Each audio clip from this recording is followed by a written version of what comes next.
Well, thank you, Sam, and thank you, Julie, Scott, and Kyle for putting together such a great video. Sam not only served our country for many years, but he flew the B-17 for decades out here and the Ford Tri-Motor. And next Sunday, he celebrates his 91st birthday. So I think we could give him a hand for that. A lot of service to EAA. Well, thanks, guys. Go ahead and sit down, get comfortable. Thank you for coming out. It's outside. At least it's not as bright as sun as it was 5 years ago. Our heads were getting a little bit scorched. But these two planes are very popular right now. The values of them have shot up. But they've also, their history, they mark some milestones for the military. Okay? One was mentioned, was that they were nose wheel planes, and they knew the jets and the cargo planes were going to be nose wheel. The T6 was a great trainer, pilot maker, but there was no need to learn how to fly a tail wheel if you're going to fly an F-86. So Walter Beech used his own money to develop the T-34. It actually first flew in December of 1948, but the military wanted a few changes. In 1949, a very small lady, similar to another small lady I know, petite, named Betty Skelton, great aerobatic pilot, great race car driver. She was asked by Walter Beech to parade it around the military bases. And Julie can tell us some more about that. And the military liked what they saw because it was low maintenance. A steerman, you got to recover it every so many years. Back then they used grade A cotton. So every 5 or 6 years, you were going, we still got empty seats here if you want to come in. Just keep on coming in. You had to recover it. So they were very high maintenance, the steermans. And the other 50,000 trainers they made during World War II. They didn't use aluminum then because that was a strategic metal. It was a stave for the fighters and the bombers. So unfortunately, Walter Beech was sick, ill. He would die a few years later. And the Navy and the Air Force didn't pick the T-34 up until 1953. Things were heating up in Korea at that time, right? 1949. North American and the military had a good relationship with the T-6, the P-51, the B-25. And they went to North America and said, build us a plane that makes it easy to transition from that trainer to a jet fighter. And at the time, North America was turning out the F-86 Sabres by the thousands. So they built this plane, and the military wanted it so badly. 2 weeks after the prototype flew, they said, okay, build another 300 of them for us. And then they added on to that order. So the total T-28As, the first version, they made over 1,100 of them. Korea was hot. They said, we need a lot of trainers. So they went into the Air Force. And then later, the Navy would develop it. So that's kind of the history. They marked the milestone, the first planes to have nose wheels as a trainer. And actually, because the military didn't pick up the T-34 until 53, the T-28 was the first plane to be a nose wheel prop-driven trainer in the military.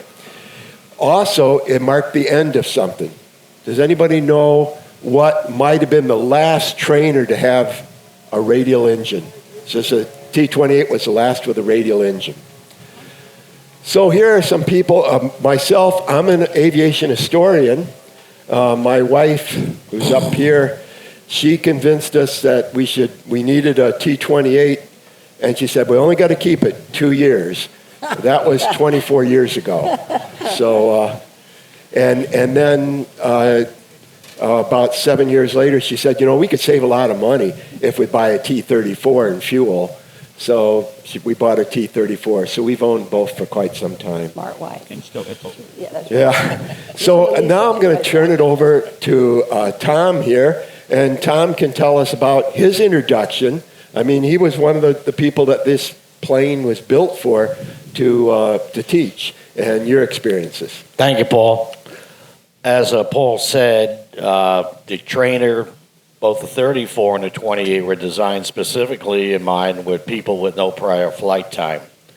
And I sit here before you as that exact example. I had grown up in New York City.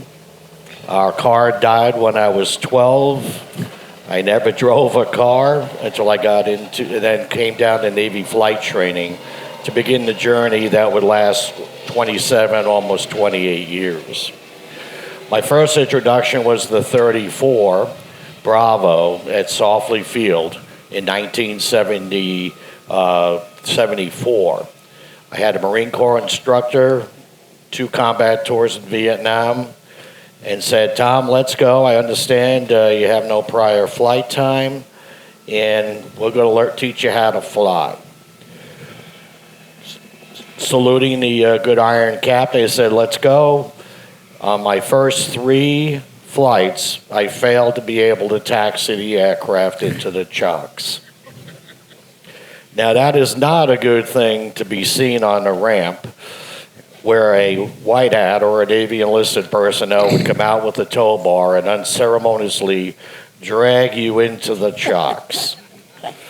On the 3rd event like that, taxiing next to us was his friend, who would later become a 3-star general named Lieutenant General McCorkle, who was yelling over to my instructor, Mike Henderson, saying, you can't even teach a kid how to taxi. Well, with that, I thought we had an ejection seat in the back, and out popped my instructor, red in the face, looking at me like about this far and saying, what is with you? Just get out of the damn plane and let's go. So as I'm pondering my short naval aviator career, and we're double-stepping it back to the debriefing space, we're about 10 feet from the door that swings into the area, and he says, stop. Which I then looked up and he says, what is it with you about not being able to taxi this plane?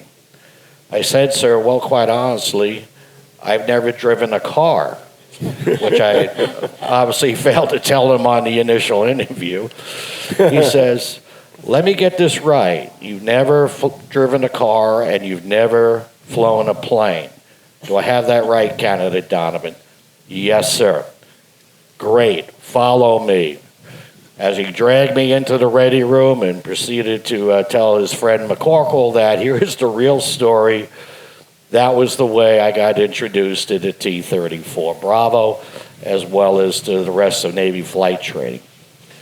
You can look at then on to T-28. The unique thing here I'm here for is because I flew both this as a student, the T-34 Bravo, and then a year and a half later as an instructor, and I also flew the T-28 as a student and an instructor.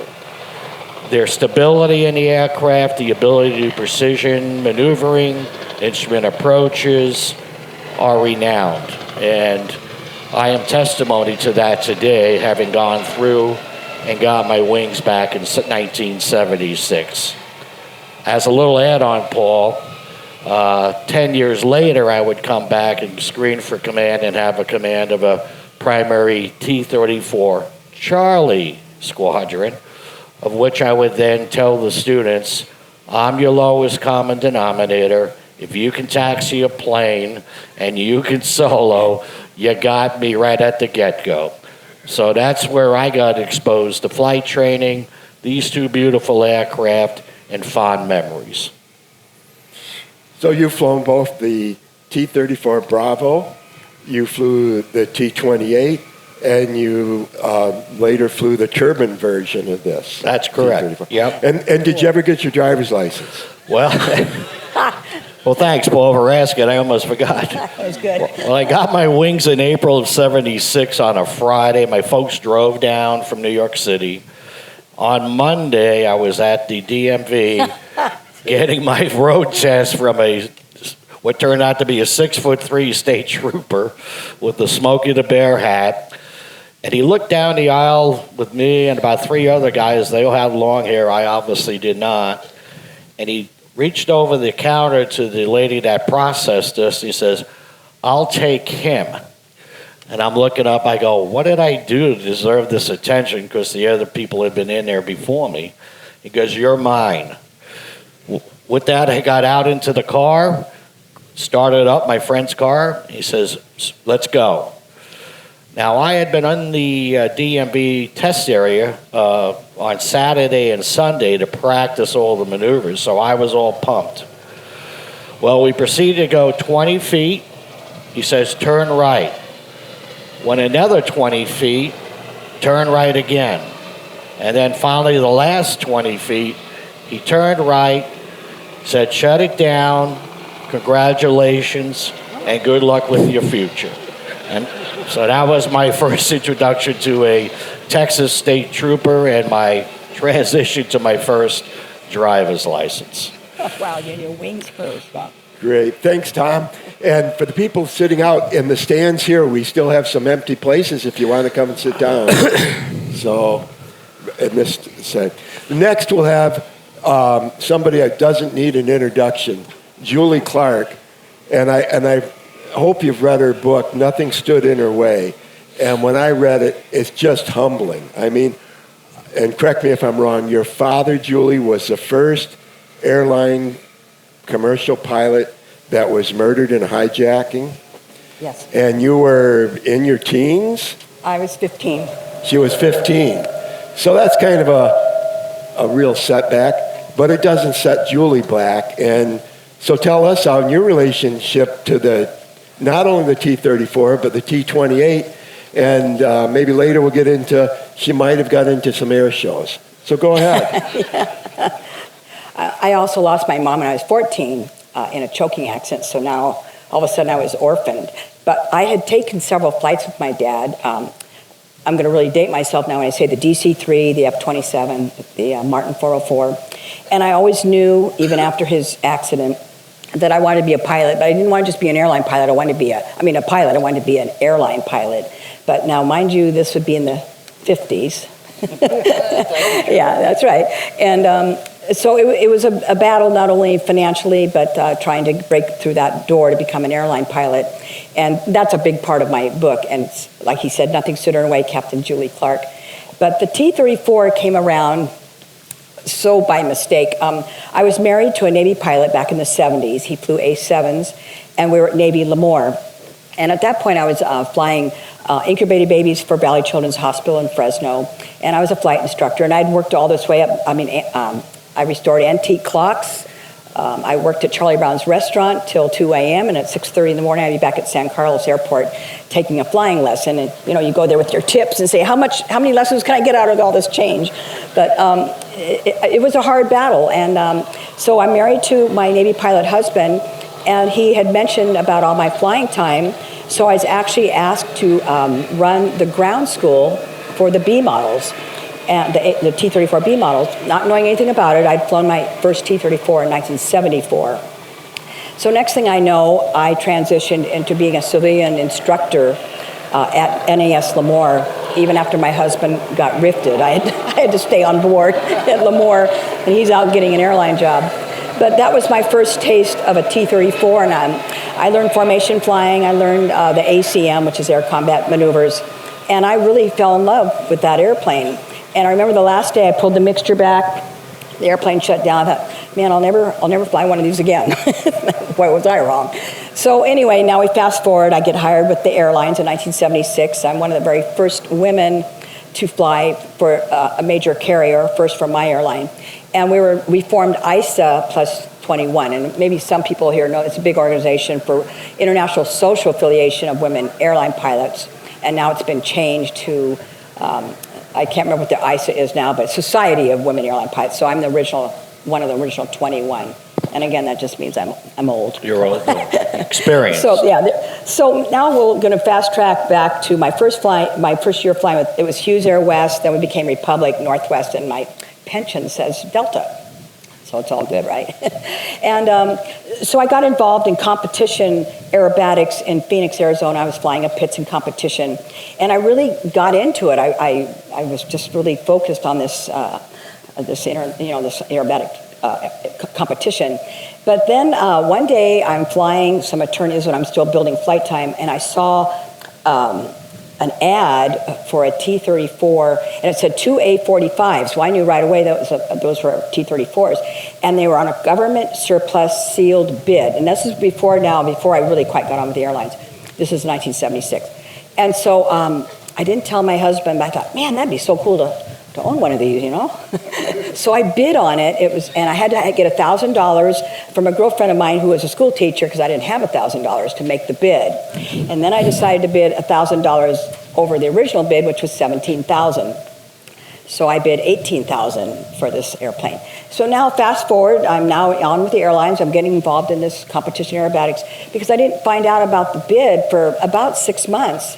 And then all of a sudden I get a call from Maxwell Air Force Base, and that's in Alabama.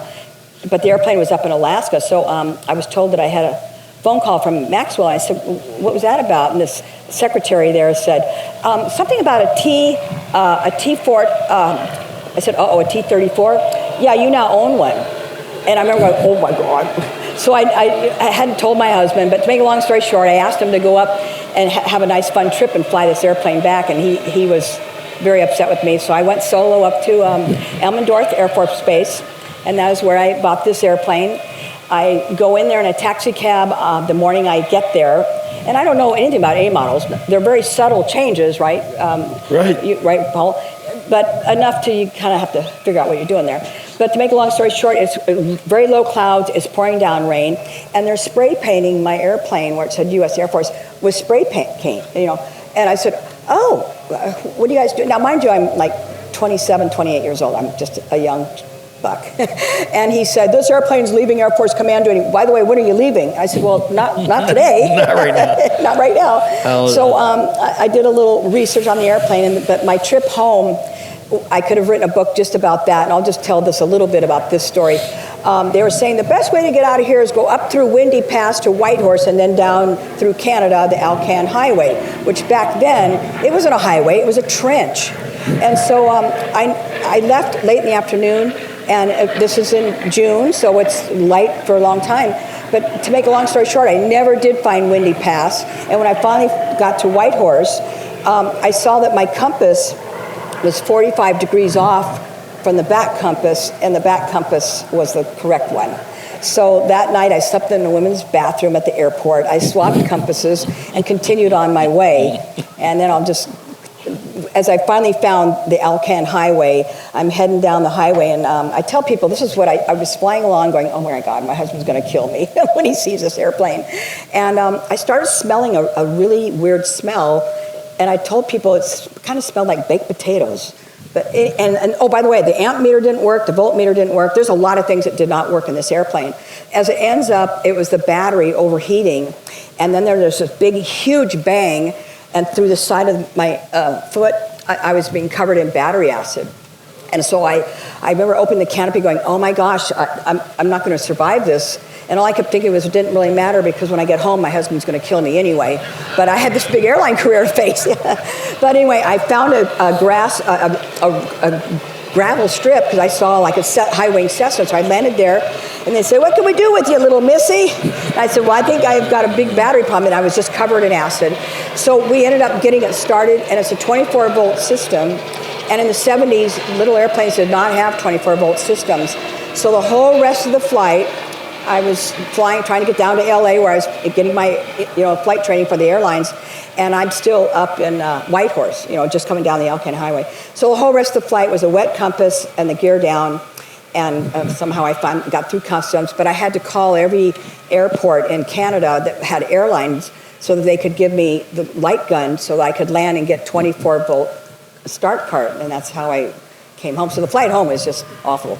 So anyway, I get home, and sure enough, my husband was not happy with it. And I'll now fast forward. I got involved with three other guys that had T-34s, and I joined a flight team, and we were called the Falcons, and we flew mostly for the CAF, did Harlingen and other Texas shows, and all three of those guys are now deceased, but I remember in 1980, I was doing all the marketing. I was begging them to do practice, and they didn't want to practice. One ran a beer company, another one was very wealthy and always traveling. So I said, you know what, you guys, I'm going to just go solo in this. And I remember this guy, Ed, said, solo in a T-34? Good luck with that. And I said, well, because it's kind of, it's a nice airplane, but it's a boring airplane to just, you got to have something to make it memorable. So anyway, I started flying solo in 1980 in air shows. Did my first show here in 1984, thanks to Dwayne Cole, who really was my mentor. But I started putting the act to music and colored smoke, and I first used to fly to Louis Armstrong's What a Wonderful World, and I love that song, but the song was too short. And then in 1983, I heard Lee Greenwood's song, and I'm very patriotic. Oh, I didn't mention I came up with the paint job of Air Force One, and I checked out a library book called The Flying White House. That's how I came up with the paint scheme. And so I started flying Lee Greenwood's song, and then I met him. He gave me the permission. I actually had a show in St. Louis at the Arch for the VP Fair, St. Louis big 4th of July deal, and they put him on the top of the Arch because he would be mobbed, and he sang to me as I flew the show, and that was like the most memorable show I've ever flown. Wonderful. Ever. But next thing I know, I'm doing this for 41 years. I had big sponsorships with Mopar, Chevron, Juice Plus, now Tempest. And I feel very fortunate that I was able to get sponsorships, and they really look at you very carefully to make sure you are safe and do everything safely. And but I think the key to my success was putting it into a theme, to music, colored smoke, and something that people remember. And people would come up to me after, and they'd just be crying and say, "Oh my God, your song! Your air show just made me cry." And I said, "That's because you're patriotic." And that's how I kind of made a name with this airplane. I have 11,000 hours in this airplane, just this airplane, and this is my 9th engine. So the old girl's been worn out, but she still treats me good. And I've been on the board of directors with the T-34 Association. I served for 33 years. We had a rough road of about 11 years with this wing spar issue, so they had me be like what they called the fleet leader, and we had to remove my wings and do this eddy current every 20 hours, and it was brutal, but we got through it, and then the T-34 Association presented me with the Barron spars. But I do want to make a comment about, and then I'll talk about Betty Skelton real quick. But Charlie Nogle, and all the Warbird guys have known him. I got to tell you about my first time coming here in '79. I didn't find much going on here, and the airplane just looked awful. They'd parked me out in the weeds, and I camped under my airplane. And so I'm taxiing out, thinking, well, I've been here for 3 days. I've seen enough. So I'm taxiing out, engines running through the grass, and a guy jumps up on my wing as I'm moving, and I'm going, oh shit. Wow. Oh, Connie Boland doesn't, sorry, Connie. So I pulled the mixture back and opened the canopy. I said, hi, what's up? And he said, I'm Charlie Nogle. And I said, you're Charlie Nogle? It was like the T-34 guy just jumped on my wing. Because he was Mr. T-34. And that began a friendship. And he and Judd, they just maintained this airplane for my entire air show career. If there was ever a problem, I'd bring it to them. They put me in front and got me back. I never missed an air show in 41 years due to maintenance. And I was doing about 25 shows a year, especially when I was flying with Mopar. So it's been a great career, and this airplane has really served me well. I will say one thing about Betty Skelton. I got to know her in Vero Beach when I was flying all these shows down at Sun and Fun. And when I found out, she raced for Chrysler, and I was Mopar. So we had this great friendship, and I used to have dinner with her, and just, man, I couldn't keep up with her on that wine drinking, but we had a lot of fun. So a great woman and a great ambassador that kind of test flew these airplanes back in, I guess, the late 40s, early 50s. Okay.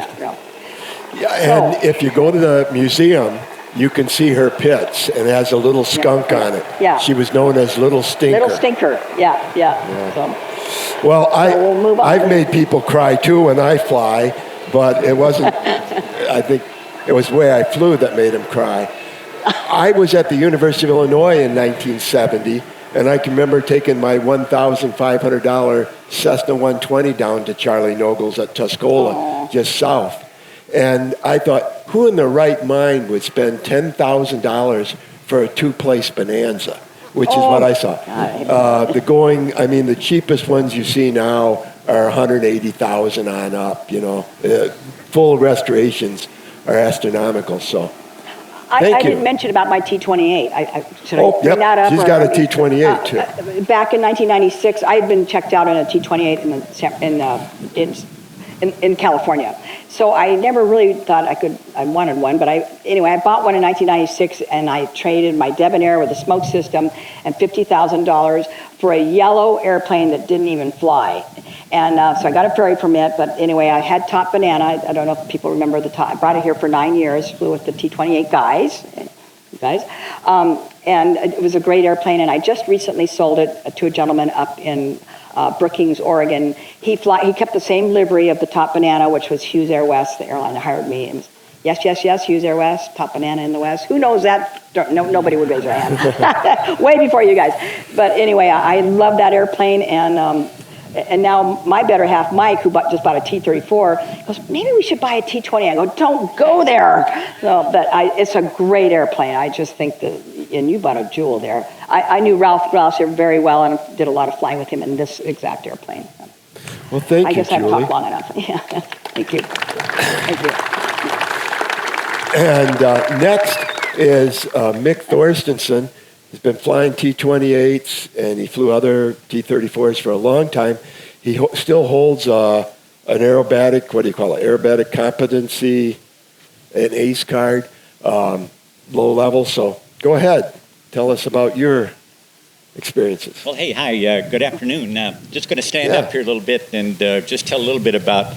My name is Mick Thorstensen. I was a Navy pilot, started in 1971, and did 23 years in the Navy. But as a start out, ended up flying the T-34Bs, and it was a wonderful airplane. And before I get any farther, it's just an honor to be here with Julie. She's been such a wonderful ambassador for everywhere we go in aviation. Every show I ever flew with her, every time I was flying on her wing and all that stuff, it was always a treat. She's just just a true professional, and she just does a wonderful job. So thank you very much.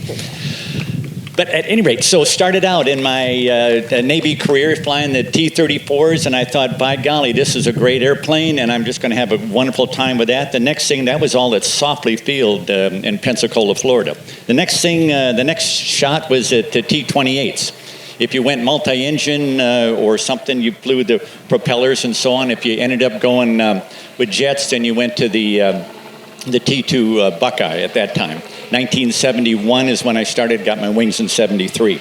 Anyway, when we first got out to Whiting Field is where the T-28s were at. They had the Bravos and Charlies. They differ from the A models. If you guys are ever looking at an A model, it's got an 800 horsepower engine.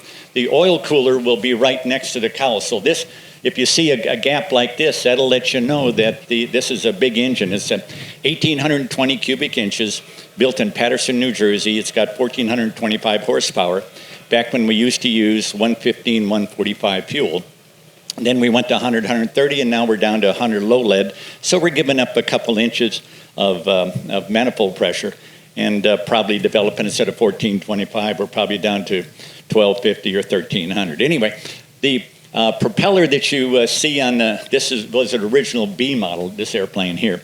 But it's got a B model propeller. It's a little bit longer. The C models, which are Paul Walter's airplane, the blue one down here, you can see the tail hook and so on. That delineates a C model aircraft. So the C model had a shorter propeller, about like this, but a little bit wider chord, and it had a high pressure of small nose tires, so that when we landed on the carrier with them, and they wouldn't rebound like a big basketball, and the nose tire would stay on the deck a little bit better, and it's a lot better for arrested landings.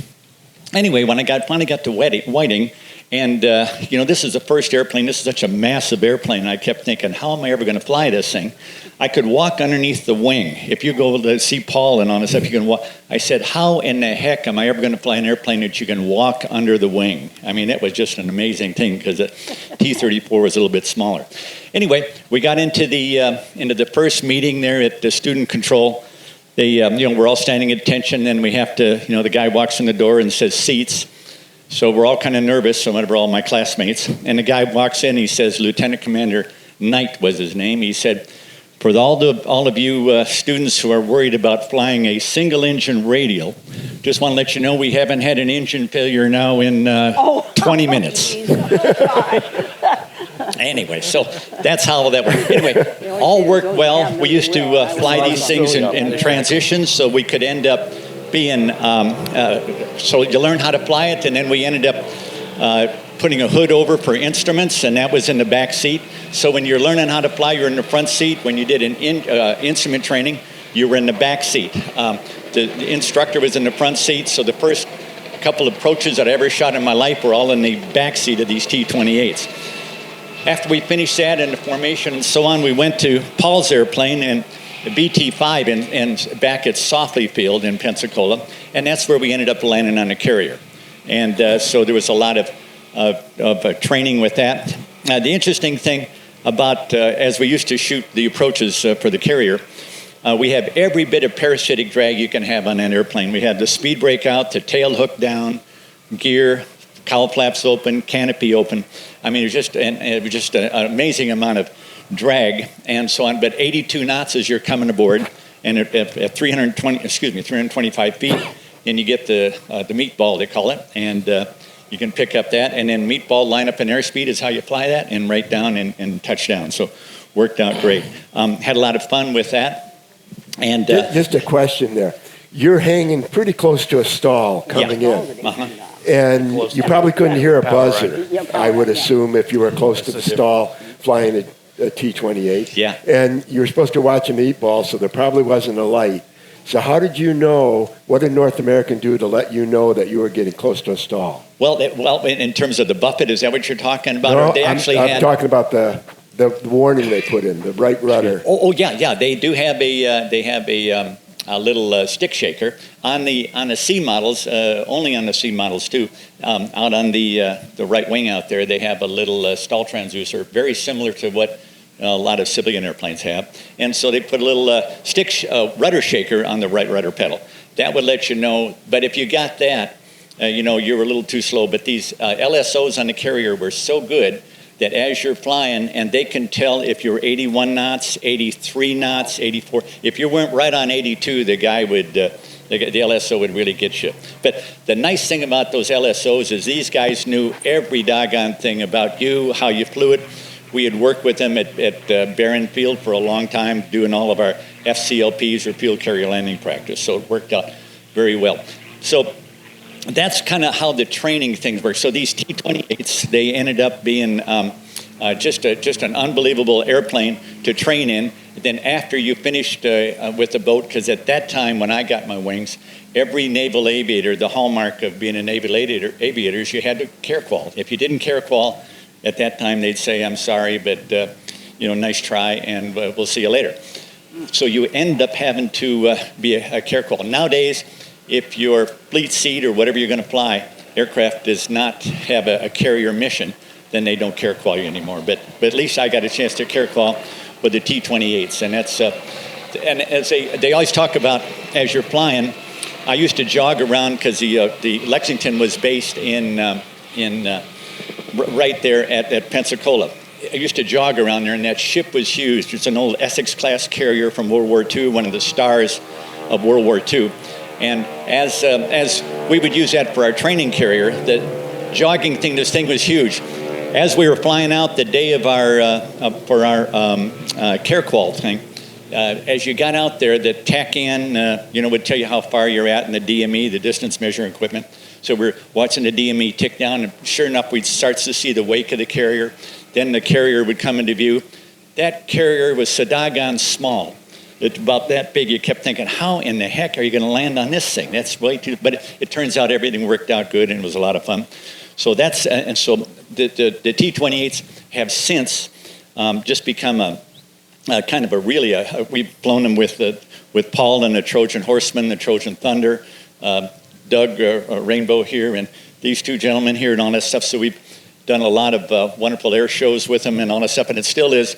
It's got a great sound. It's got a lot of power and so on. So it's really is a lot of fun, and it's nice to be able to bring these airplanes and all the guys who were in the Navy and all the the people who who just made our country safe. That's what we fly, because we can honor them, and so it's been a real joy to be able to do that and be associated with that. So thanks very much. Thanks, Mick. Yeah, the T-28, it's been said in many ways it compares to a World War II fighter. In some ways, it's superior. It can outturn it, it can outclimb it, and it's certainly a lot cheaper to operate. Next will be Jim Rolfe, and he'll tell us about his Vietnam T-28 D5. And Jim's president of Aviation Heritage Foundation, based in Monticello, Iowa. And our focus is on honoring the aircraft and the pilot and the folks that fought the secret war in Southeast Asia. I'm going to talk a little bit about the combat aspect of the T-28. As the video showed us earlier, and Mick mentioned about the A model, that was an 800-horse aircraft that the Air Force purchased in 49 and 50. They operated them until almost the end of the 1950s, and then I think they moved on to an all-jet syllabus. The Navy came along in the mid-50s and liked what they seen with the 28 for what Mick was discussing with the carrier operations, but they needed a little more horsepower, to get back off the deck. So that's, as Mick also mentioned, that's when they went to the bigger 1,425-horse engine. So the A model was A's, and also the original B's and C's were equipped with a single hard point on each side of the aircraft for doing practice bombing, practice rocket attacks. They could also handle another drop tank there for extended operations. So, as I mentioned, by the end of the 50s, the Air Force was retiring those aircraft, and they started to filter their way into the private hands. And also, the French seen them as an aircraft that could be upgraded to a combat aircraft. So that was a T-28 Fennec. And then again, they re-engined the A model into a 1,400-horse engine and done their modifications, and they used them for counterinsurgency, mostly in Africa. So, as the war started heating up in Southeast Asia, our military was wanting to support our allies, be it the Laotians, the Thais, South Vietnamese, and they were looking for an aircraft that could do the job but yet be somewhat cost effective. And they looked back and said, gee, the T-28, I think that thing will work for us. So, but the problem was they had started to dispose of those aircraft that onto the private market, and as the attrition started to happen during the war, they had to go back to these private owners and start purchasing back these A models and reworking them to make them a D5. So we got a T-28 D5, which is an A model that was re-engined, put strengthened wings on it to match what this aircraft has on it, with the 6 hard points as an attack aircraft. So as the Navy started to retire, and again, attrition started happening with the D5 models, they went to the B's and C's, and they reworked those, put on the 6 hard points, and a Yankee extraction seat, which, in case you need to get out of the aircraft, there was a rocket that would fire, pulling the chute out, and when the chute blossomed, it would pull the pilot out of the aircraft. So as the U.S. got more involved into the war in Southeast Asia, we operated the U.S. out of Thailand. So now we had our allies operating them, and now the U.S. decided they needed something for search and rescue operations in Laos or Thailand to recover the pilots that may have had to eject from strike missions coming back from the north. So the T-28 came up on the list right away.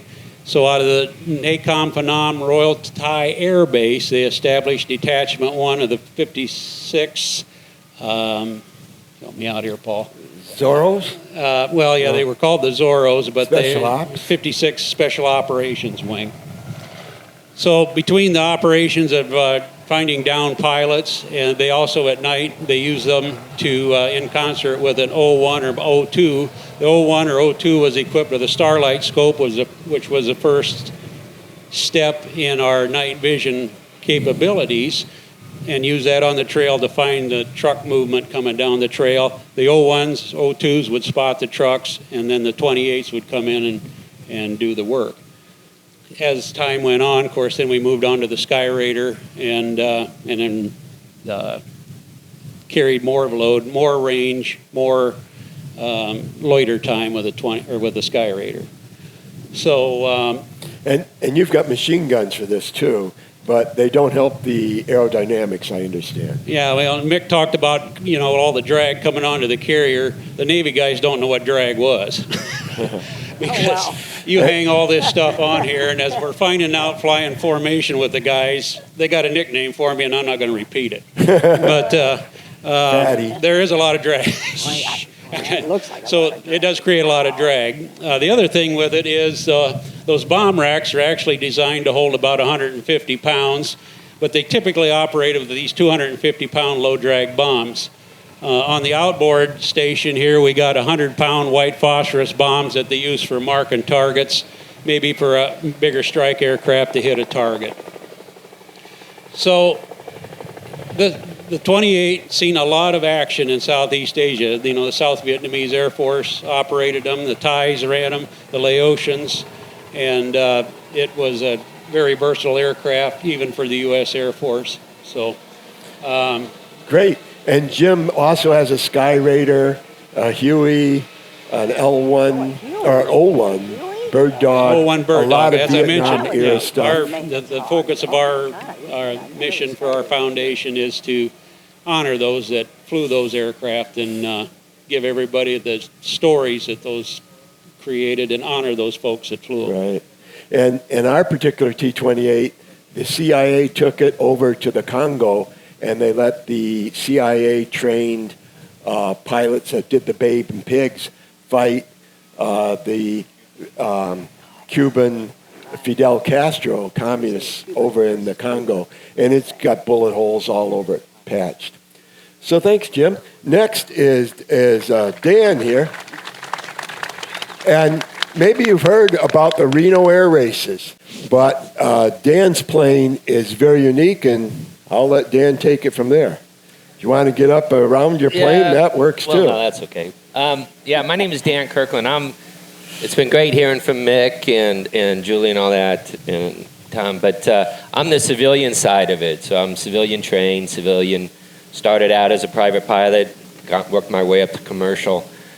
But what I'm here to tell you is that, if you want to invest the time and the financial resources, anybody can do this. Anybody can buy these planes. Anybody can learn. There's a great NATA organization that will help you train.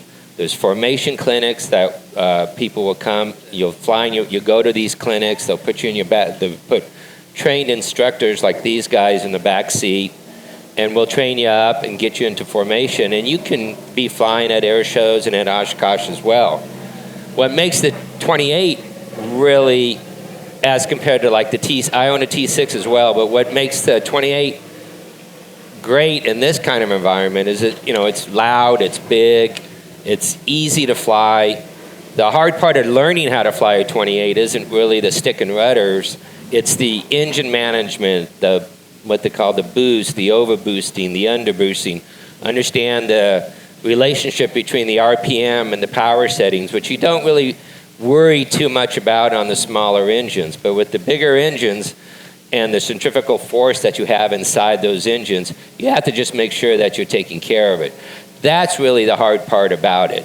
A lot of these planes have been converted. A lot of the old electronics have been taken out, so a lot of the there's solid state stuff in there. The radios have been upgraded. So a lot of the maintenance issues and the worries that you had about the airplane when they were in the 50s, 60s, and 70s and 80s, all of that most of that has been taken out of the airplanes. And you end up with a very robust, not low maintenance, because that's Everybody would kill me if I said that, but He would kill you. but if you keep up the maintenance, High cost. it's not that bad. High cost one. You can live with it and make it work. He's never What owned makes a you T-34, I guess. further what makes a 28 great is the speed range.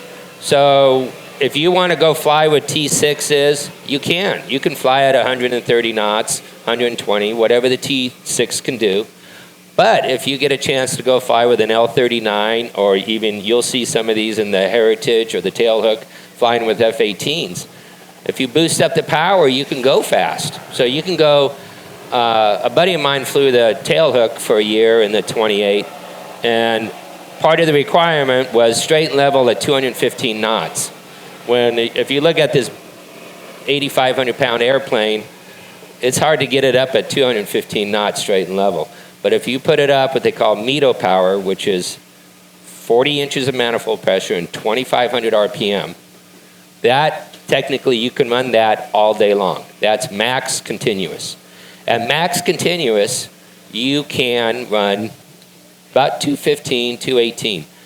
And the one year he did it here, he was the lead guy, and there was 2 F-18s and a Corsair in the slot. And the only airplane you heard was the T-28. Because that poor little guy was running, his squirrels were running as fast as they could to try to get these guys going. But that's what makes the 28 unique for civilians, for people like me, and that's really a big advantage. And it's a great cross-country airplane, carries 179 gallons of gas, so you got about a 550 nautical range, 2.5 hours. And so I live in Kingman, Arizona. We went to Sheboygan because we had a formation clinic last week. It's 2 stops, and I left at 7 in the morning, and I was parked at Sheboygan at 3 in the afternoon. And you can do that easy. It's got it's really a great cross country. It's roomy. There's a big storage underneath the airplane where you can pack your luggage. So that kind of stuff makes the plane a really unique airplane. In regards to my particular airplane, a person by the name of Wayne Brooks, he owned JE Pistons in engineering back in the 80s and 90s, and he was a big T-28 guy. And they had done demo races at Kingman, at the Reno for 2 years, 28s. And they were a big hit, because they're loud and they're big and they're going around the pylons, everybody, and they're close. Well, Wayne had it, he had a lot of money and a lot of time, and he had the resources, and he said, well, I'm going to make a 28 that will beat a Mustang around the pylons. And pretty much everybody poo-pooed him and said, you're crazy.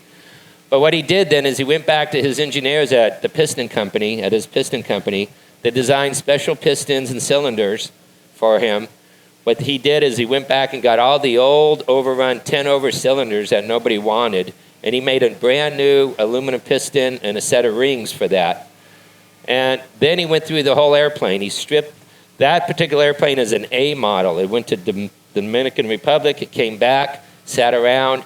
Then it was converted to a D. If you notice up in the top, it was civilian converted. You can tell by one of the things is you can see the roll cage at the top. That's an A model mod. Most, if you see Jim's D, most of the time they took that out. But in this case, they left it in because it was done by civilians. So they have the bigger wings, and he did all the engine. So he stripped out, he took over 400 pounds of wiring alone out of the airplane. Stripped the whole airplane down. It's got, if you look at my propeller blades, they're different. They're not rounded. They're flat. Those are what they call tracker blades. They were used on the S2 tracker for the RPM. So he used those. They give you more bite. He had the engine rebuilt. It had water injection in it. He changed the nose case gearing around so the prop would take a bigger bite at high RPMs. So he did his work on that. And then he didn't want anybody to know, because if he let, the Reno at the time had plenty of Mustangs and plenty of people to race. And the idea that they would let a T-28 into the unlimited class, they weren't really rah-rah, and those guys weren't really keen on it. So what Wayne wanted to do was kind of sandbag his way around and do just enough to get qualified. And then come race day, he was going to put the water injection on it, and he was going to beat the Mustangs. So he had a pilot named Skip Holm, which if you guys know anything about the Reno Air races, he's very, very qualified. He won the Unlimited race in Dago Red, and they were friends. So Skip gets in the airplane on training on qualifying day, and they had already done the pylons before secretly. They knew what the plane could do. So he did 303 miles an hour around the pylons, just barely enough to make it.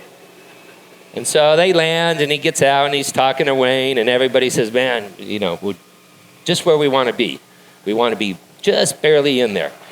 Then they get the official thing, the official time from this timing and scoring, and he only did 298. So they wouldn't let him race. And Skip, was furious, and Wayne was furious, and they all knew what he had done. But they were adamant that he wasn't going to race in the Unlimited. So Wayne took the airplane, flew it back to his hangar, put it in his hangar, and it never left, it never flew again. So when I got a hold of this, Wayne was losing his medical. He was getting out of the T-28s. We were really good friends. He said, come up, and he had another T-28 that he flew around. He said, come up, and you can, for a small price, you can have all of this stuff. So I ended up with the T-28 with 7 hours on it. It had been sitting, so I had gone through it. I've since gone through it, and I have about 700 hours on it now, and it's great. It's a great airplane. It's when I first got here, I had to learn how to fly it because it was so much faster. When I would fly in formation, I would be somewhere 300 to 400 RPM less than the other guys, and at least 2 or 3 inches less. So there is a huge difference in that airplane. The story, from what I've been told, 348 miles an hour is what they could do around that pylon. If they could do that, they would beat the P-40s, the Wildcats. They beat a lot of the stock Mustangs as well. So Wayne, took that to his grave, that he knew his T-28 could beat the Mustangs around the pylons if he was given half the chance. But he wasn't, and that's the story of that. Another thing, just real quick, part of this deal, guys, is if you get involved in these groups, and you do buy, whether it's a T6 or a T-28 or whatever, it's the people that are in that community that give the plane a special meaning to you and the people that you meet. It's the reason why you have the airplane. I've had this T-28 since 1999. I have 1,800 hours in it. It's the people that keep the airplane add value to me. And you guys really, if you're into it and you want to participate, it's worth it. And the people you meet are all the walks of life, and they are just fantastic. So that's all. Thanks, Dan. And I think that's true. Paul Poberesny always said it was the airplane that brought us together, but it's the people that bring us back. And I've known Dan since 2000, and everybody up here I've met through it, and I know them really well through that. So the people, it's a community. We're running out of time, but one of the questions is how much does it cost to buy one of these? And depends on the condition. Obviously, these are 70-year-old aircraft. 75. Well, since the first one, 75. It's the 75th anniversary since the first flight. 200,000 is what you really should. There's people that say, I have found one for 90,000. The most expensive plane you can buy is a cheap Warbird. It's gonna really kill you to get it restored. But there's a lot of nice ones out in that range. And the T-34s right now they're bonanza, so they're easy to insure. They're running a little bit higher than the T-28s, but the T-28s per pound, come on. That's a bargain. A guy in our field just bought a Cirrus, and he told me he paid $1.4 million for that. And I go, there's no comparison here. So it's what you like. I guess we got time for just a couple questions. And then if you want to come down and ask us, we'll be here. We can tell you the difference between the B's and the A's and all that. Any questions? Oh, that's a good idea. Yep. we answered everything. That's good. We've answered all of them, it looks like. Well, you're welcome to come down here and talk to us. Julie, you've got some copies of your book, A right? few books, and I have hero cards, the cards. And the I'm happy cards. to sign them here. And you want to sign them right here, or they're in your in No, the they're back? right here in the airplane. So if you'd like to get one of those, I mean, we've got one hanging in our hangar. Come down and see Dated Julie. 1979, or I'm teasing. So come on down, and thank you for coming. Thank you, Paul.